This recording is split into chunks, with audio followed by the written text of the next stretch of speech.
Last week I went out on the edge with a theory. Some people think that I might have been reaching for it. But I'm curious, what are those experiments doing, and what is the ASA?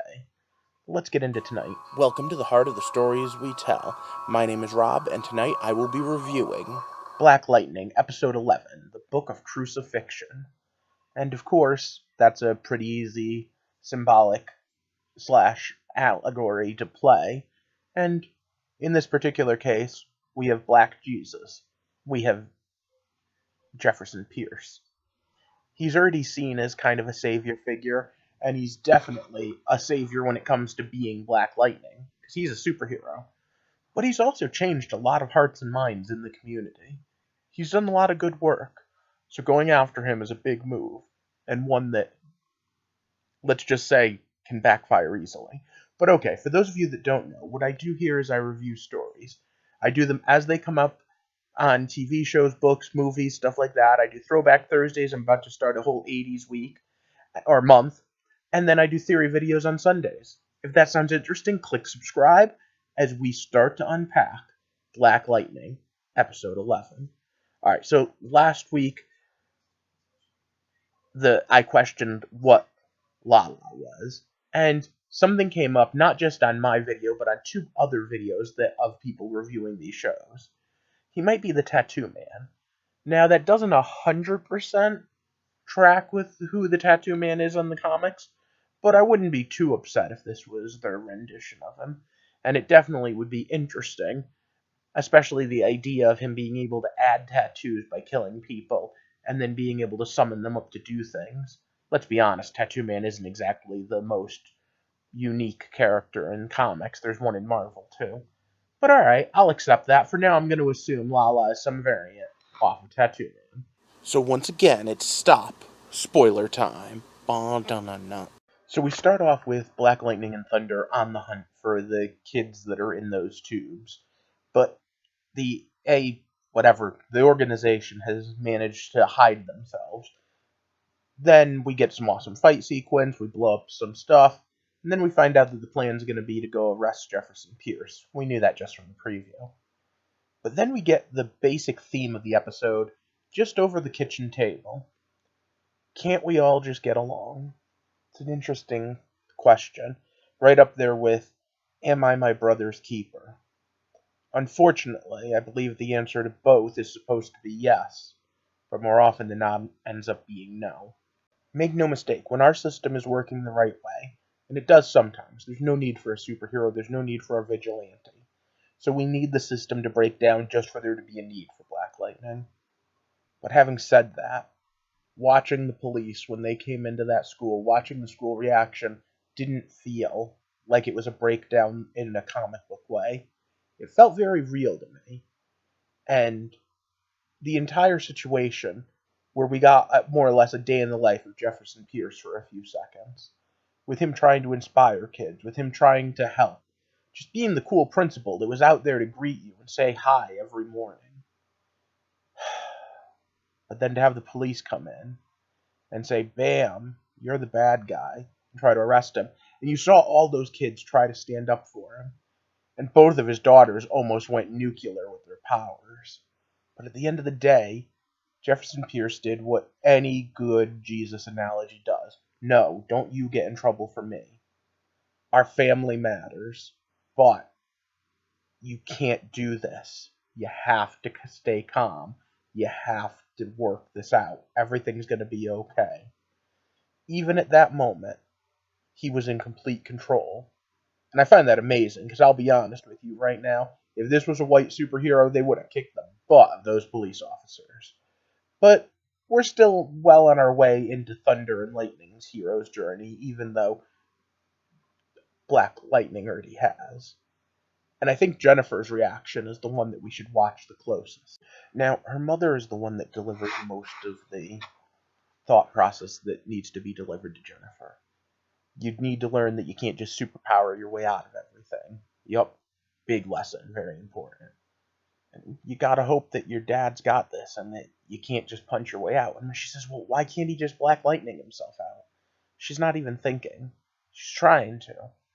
But she's new at all this. And I totally get that. And it's probably the first thing most of us would think. And then she just breaks down in tears. Because she asks the question that realistically should be on all of our minds as this starts. In the real world, I mean, sometimes innocent people just go to jail. And they go to jail for a long time, don't they? And one of the first things they have on him is the fact that he has a relationship with Lala. And if you think about it, he's got a relationship with a bunch of bad people because he's the principal at their school and because he was trying to make it a better place and because he tries to help people. And I don't even just mean as Black Lightning. But any way you look at it, there's only one plan that could possibly get him out of here. And it's not to break him out. It's you gotta convince people that Jefferson Pierce isn't Black Lightning. And I thought they did awesome on the secret identity when they did the whole, well, you can't even look him straight in the face. But having a holographic version of him run around while Pierce is in jail, that was brilliant. Way to go, Gamby.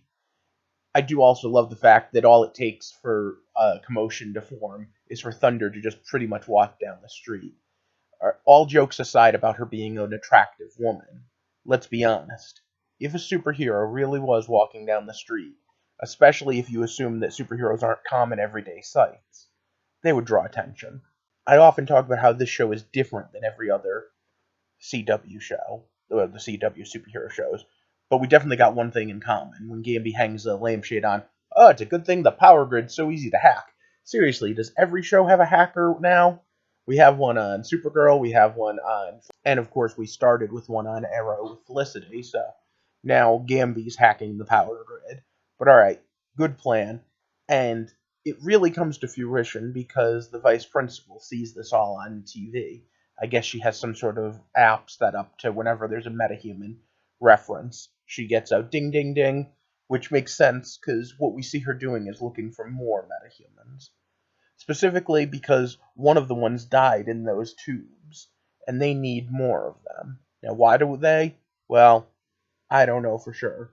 I'm still leaning towards maybe this is a Cadmus ripoff, but maybe it really is the Reach.